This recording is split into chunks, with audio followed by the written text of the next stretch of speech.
Hello ભાઈઓ, એરડાની અંદર પાણી વળે છે.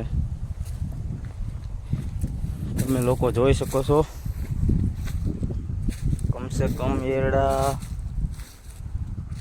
40-45 દિવસના થઈ ગયા છે. જો ક્વોલિટી, વેરાયટી.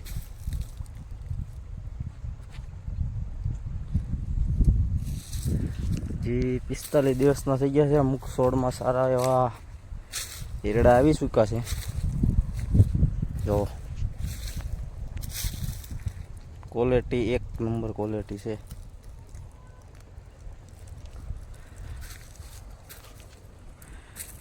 પાંચક વીઘાના છે એવડા,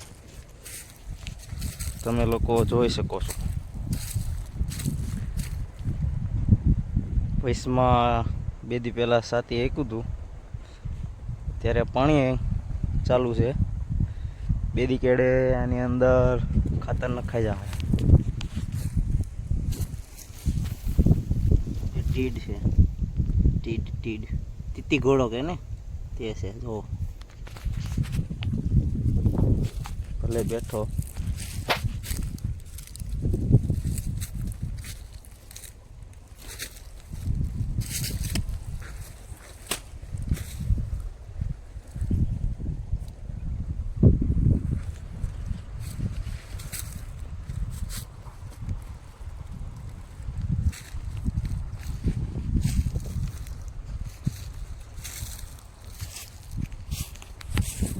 ચલો પાણી કેટલાક પૂગ્યું તમને બધા મિત્રોને બતાવી દઉં. કામ ચાલુ જ છે આપણે.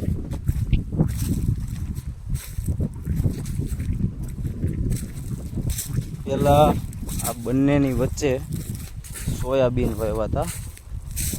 તમને એકાદું પીસ કે છોડ મળે. જો અહીં રહ્યા સોયાબીન.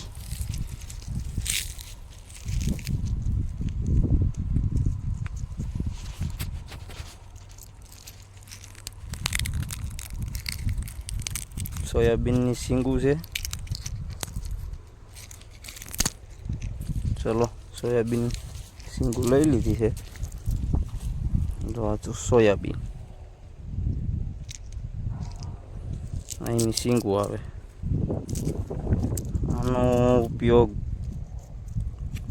ખાવામાં પણ થાય છે અને આ તેલીબીઓ કહેવાય છે.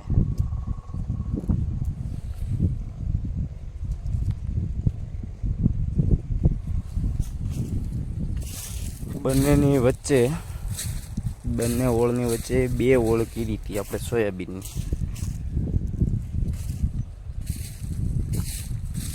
સોયાબીન નીકળી ગયા છે. હવે ખાલી એરડા બાકી છે. એરડાનો સમય ખાચો લાગે. શિયાળો વટી જાય ત્યાં લગન આવે એરડા.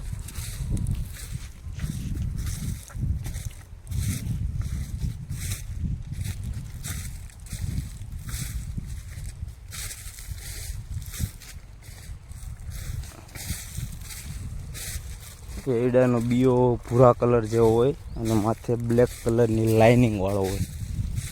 અત્યારે થયો નથી, નકર તો તમને લોકોને બતાવી દઉં એરડો કેવા કલરનો હોય, કેવો દાણો હોય. સોયાબીન હતા તો સોયાબીનનો મેં કેમ બતાવી દીધા. સોયાબીન આપણને રોટલી ખાવી એમાં નાખો લોટ આનો બનાવીને તો રોટલી પણ કૂણી થાય છે. સોયાબીન નાખો એટલે ઘઉંની આરે કૂણી. એનું કારણ છે, કૂણી એટલે થાય કે આ તેલીબીઓ છે એટલે એમના લોટની અંદર આપણે તેલનો ભાગ આવે સોયાબીનની અંદર. એટલે જેથી કરી ઘઉંના લોટની અંદર નાખો એટલે તે કૂણી રોટલી થાય.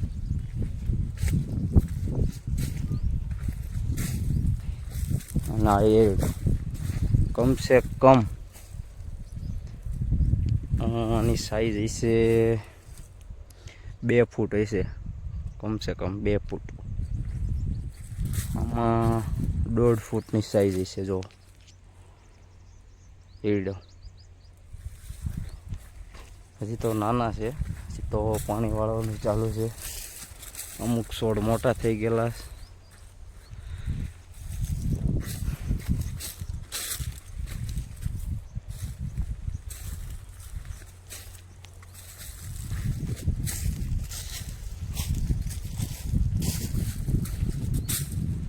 સોયાબીન એરડો.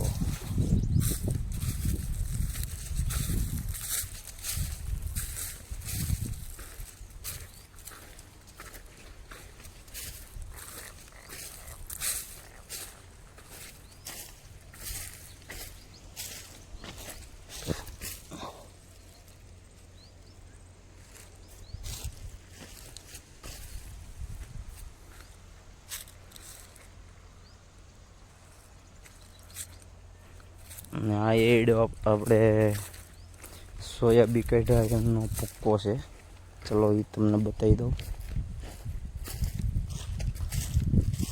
આપણું ટ્રેક્ટર રોટાવીટર.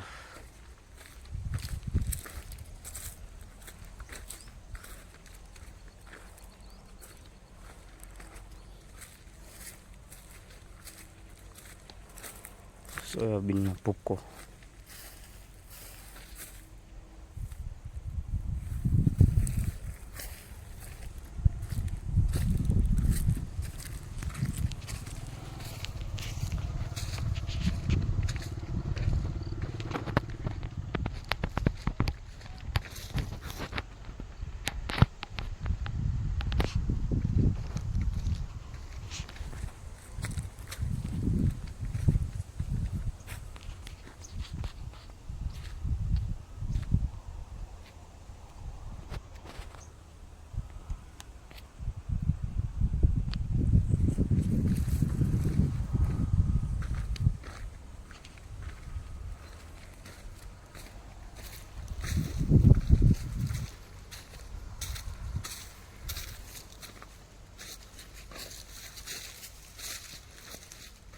આમાં અત્યારે આપણે આ લાઈનમાં પાણી હેલું આવે છે અને આપણે પાણી ના નીકળે એના માટે આપણે કોર પણ બાંધી લીધી છે આ જગ્યાએ.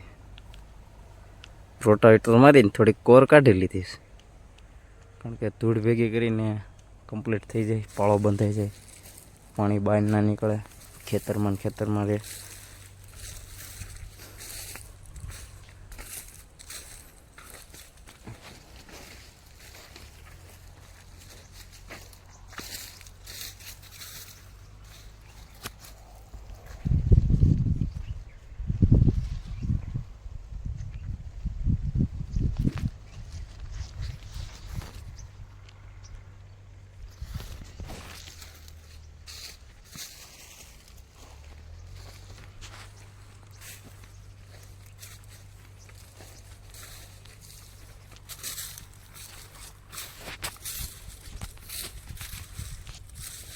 હવે તો તમને લોકોને બધું મેં બતાવી શકું છું. તો બી મારા પાસે નવો અપડેટ આવશે તો બી હું બતાવી દઈ તમને કોઈ બી પ્રકારનું. ચલો, પાણીનું નાકું ભરાવાની ફૂલ શક્યતા તૈયારી છે. તો હું હળવે આગળ નાકું વાળવા જાઉં છું. અને તમને લોકોને એમ થાય છે કે સારું છે ખેડૂત, તો એ તમે એકવાર આવીને કરો ને ત્યારે તમને લોકોને ખ્યાલ આવે કે શું છે શું નહીં ભાઈ.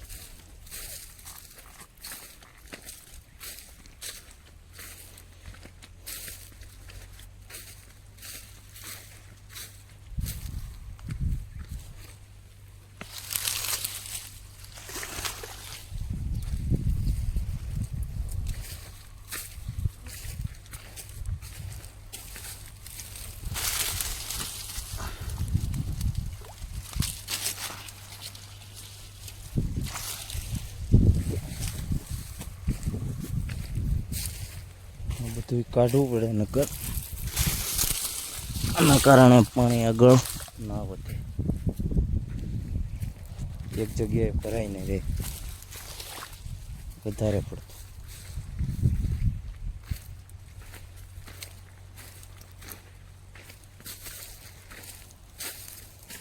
એના કારણે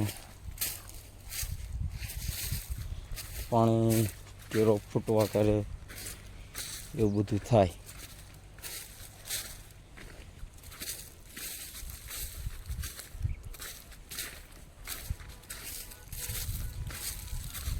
હવે આપણે થોડીક વારની અંદર આગળ શેઠે પૂગીને પાણીનું નાકું વાળી લેવી.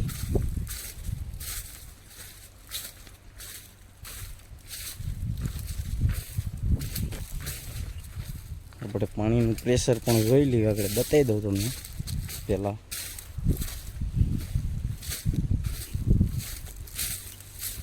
સાડા હાથની ગાડી હાલે છે. પાણી કેટલું આવે, પાણી તો બહુ જ દૂરથી આવે છે લાઈન દ્વારા, તમને બતાવી દઉં.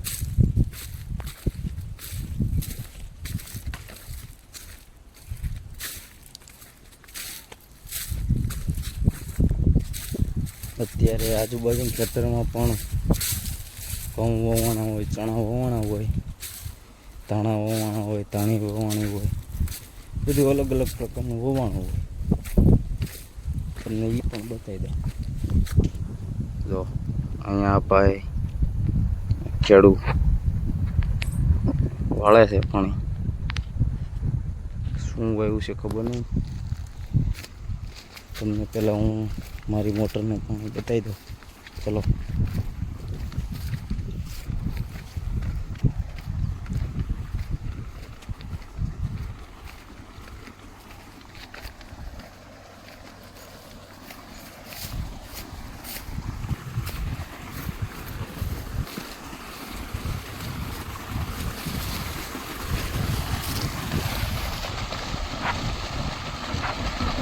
પાણી આવે સાડા હાથની મોટર.